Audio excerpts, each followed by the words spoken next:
वर्णिवेश रमणीय दर्शनम मंदहासरुचिराननाम्बुजं पूजितं सुरनरोत्तमैर्मुदा धर्मनन्दनमहं विचिन्ते।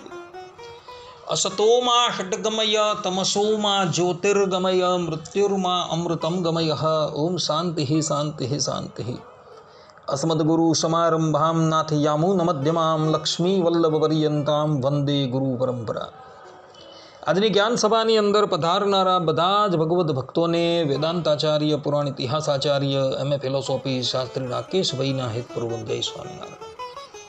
ભક્તો, આજની આ જ્ઞાન સભાની અંદર આપણે બધા ધનુર્માસમાં ભગવાનનું ભજન સ્મરણ કરવાથી તથા દાન આદિ કરવાથી મનુષ્યનું કલ્યાણ થાય છે એ વિષય પર થોડી વાર શ્રવણ કરશું। તો બધા જ શ્રોતાગણો એકાગ્ર મને કરીને આ પ્રવચન શ્રવણ કરે। એક મુમુક્ષુ ભગવદ્ ભક્તોએ મને પ્રશ્ન કર્યો કે શાસ્ત્રીજી,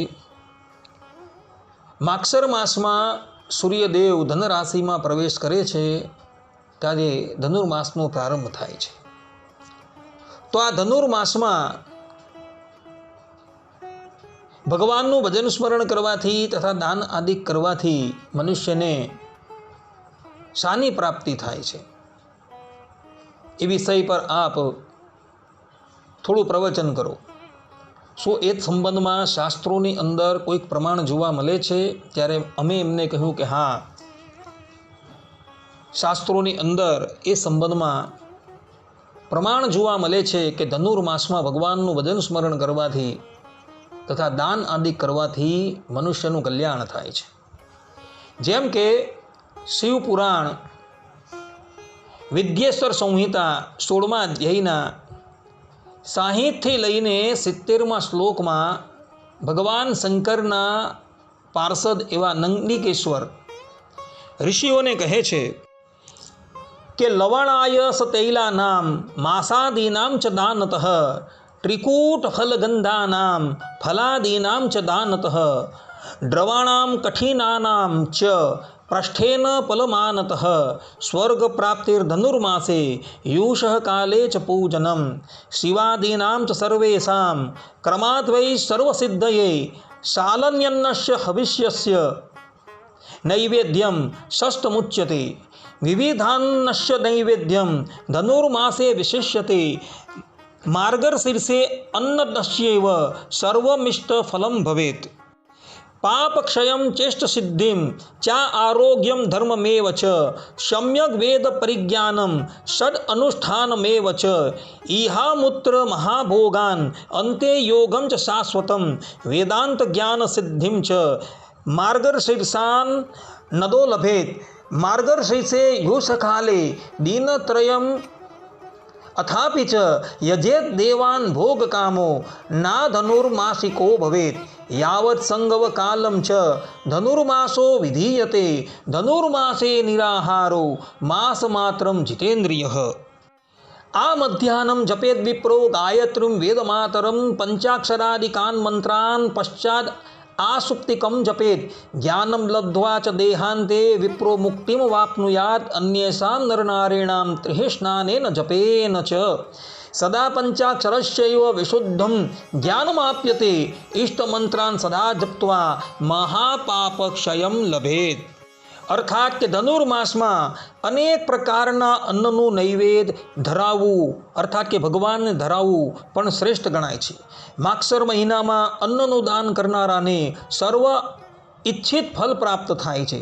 માગસર માસમાં અન્ન દેનારો પાપના નાશને, ઇષ્ટની સિદ્ધિને, આરોગ્યને, ધર્મને, વેદના સુંદર જ્ઞાનને, સારા આચારને તેમજ આલોક તથા પરલોકમાં મોટા ભોગને મેળવે છે અને છેવટે સનાતન યોગ તથા વેદાંતના જ્ઞાનની સિદ્ધિની પ્રાપ્તિ કરે છે।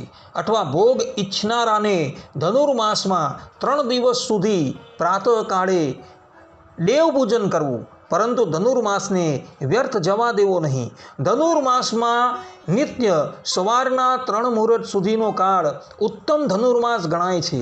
તે આખોય મહિનો ઇન્દ્રિયોને જીતી ઉપવાસી રહી બ્રાહ્મણે બપોર સુધી વેદની માતા ગાયત્રીનો જપ કરવો અને પછી સૂતા સુધી પંચાક્ષર આદિ મંત્રોનો જપ કરવો। એથી જ્ઞાન મેળવી બ્રાહ્મણ દેહ છૂટ્યા પછી મુક્તિ પામે છે. બીજા સ્ત્રી પુરુષોએ ધનુર્માસમાં 3 વખત સ્નાન તથા જપ કરી સદા પંચાક્ષરનો જપ કરવો, જેથી શુદ્ધ જ્ઞાન મેળવાય છે. અને સદા બીજા ઇષ્ટ મંત્રો જપવાથી મોટા પાપોનો નાશ થાય છે. આ પ્રમાણે અહીં સ્પષ્ટ રૂપે નંદિકેશ્વર કહી રહ્યા છે કે ધનુર્માસની અંદર વિવિધ પ્રકારના ધાન્યોનું દાન કરવાથી મનુષ્યને ઇષ્ટ ફળની પ્રાપ્તિ થાય છે.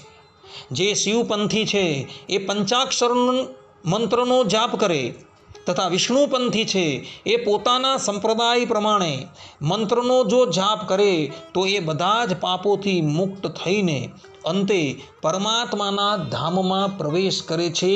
આ પ્રમાણે અહીં શિવ પુરાણની અંદર ધનુર્માસમાં ભગવાનનું ભજન કરવાથી તથા દાન આદિ કરવાથી મનુષ્યને કયા ફળની પ્રાપ્તિ થાય છે એનું વિસ્તારથી વર્ણન કરેલું છે. માટે ભક્તો, ધનુર્માસની અંદર તમે બધા પણ તમારા શ્રેયની પ્રાપ્તિને અર્થે અન્ન આદિકનું દાન કરજો તથા ભગવાનનું ભજન કરજો. અહીં નંદિકેશ્વર પોતાના સ્વમુખે કહી રહ્યા છે કે ધનુર્માસમાં પ્રાતઃકાળનો સમય એ સર્વશ્રેષ્ઠ છે.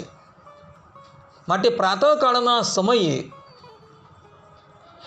મંદિરમાં વહેલા જઈ ભગવાનનું ભજન અવશ્ય કરવું જોઈએ.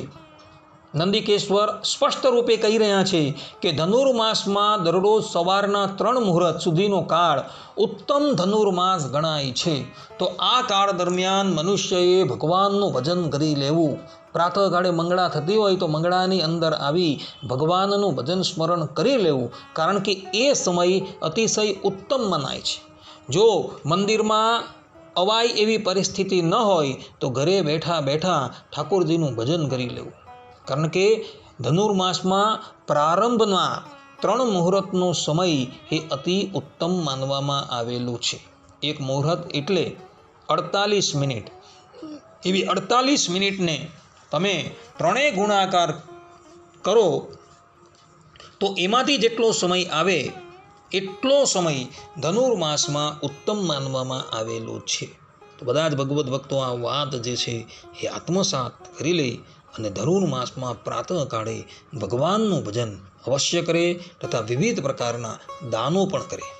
ત્યારબાદ આખા દિવસની અંદર પણ જો તમે ભગવાનનું ભજન કરશો તો એ પણ શ્રેયકારી નીવડશે.